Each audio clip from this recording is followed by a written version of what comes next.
Welcome back to the IS Companion. In today's lecture, we will discuss on behaviorism, one of the foundational schools of thought in psychology.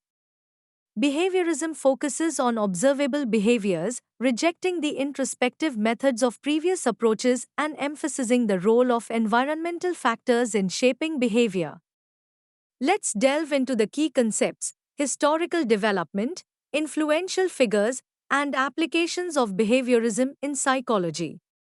Historical development. Behaviorism emerged in the early 20th century as a reaction against the introspective methods of structuralism and functionalism.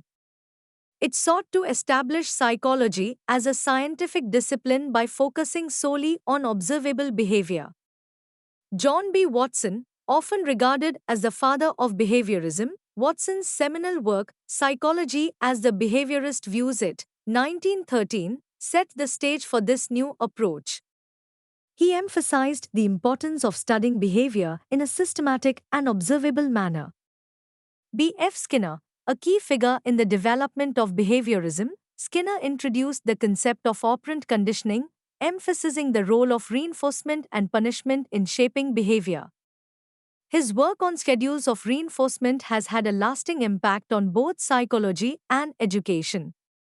Key concepts: 1. Classical conditioning, discovered by Ivan Pavlov. Classical conditioning involves learning through association. Pavlov's experiments with dogs demonstrated how a neutral stimulus, a bell, could elicit a conditioned response, salivation, when paired with an unconditioned stimulus, food. 2. Operant conditioning. B. F. Skinner expanded on Watson's ideas by introducing operant conditioning, which involves learning through consequences. Positive reinforcement, negative reinforcement, punishment, and extinction are key components of this theory. 3. Observational learning. Albert Bandura's social learning theory highlighted the importance of observing and modeling the behaviors of others. His famous Bobo doll experiment demonstrated that children could learn aggressive behaviors by watching others. Key figures: John B. Watson emphasized the study of observable behavior and conducted the famous Little Albert experiment, demonstrating how emotional responses could be conditioned in humans.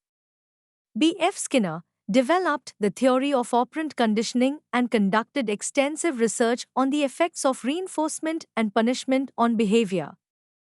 Ivan Pavlov, known for his work on classical conditioning, which laid the groundwork for understanding associative learning. Albert Bandura introduced social learning theory and the concept of observational learning, emphasizing the role of cognitive processes in learning. Applications of behaviorism. Behaviorism has had a profound impact on various fields, including education, therapy, and organizational behavior. Education. Behaviorist principles are widely used in classroom management and instructional design. Techniques such as positive reinforcement, token economies, and programmed instruction are based on behaviorist theories. Therapy. Behavioral therapy and cognitive behavioral therapy, CBT, are rooted in behaviorist principles. Techniques such as systematic desensitization, exposure therapy, and contingency management are used to treat various psychological disorders. Organizational behavior. Behaviorist principles are applied in the workplace to improve employee performance and motivation. Techniques such as reinforcement schedules, behavior modification programs, and performance feedback are used to shape desired behaviors. Criticisms of behaviorism. While behaviorism has made significant contributions to psychology, it has also faced criticism for its limitations. Reductionism. Critics argue that behaviorism reduces complex human behavior to simple stimulus-response associations, neglecting the role of internal mental processes. Ignoring cognition. Behaviorism has been criticized for ignoring cognitive processes such as thoughts, beliefs, and emotions, which are crucial for understanding human behavior. Ethical concerns. Some behaviorist experiments, such as the Little Albert experiment, have raised ethical concerns due to the potential harm to participants.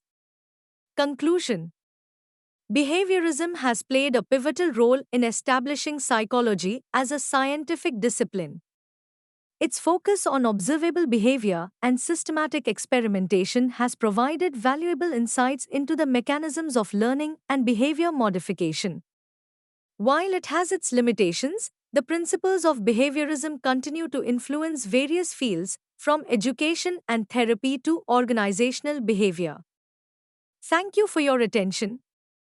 I hope this lecture has provided you with a comprehensive understanding of behaviorism in psychology. Follow us on YouTube, www.youtube.com/iscompanion.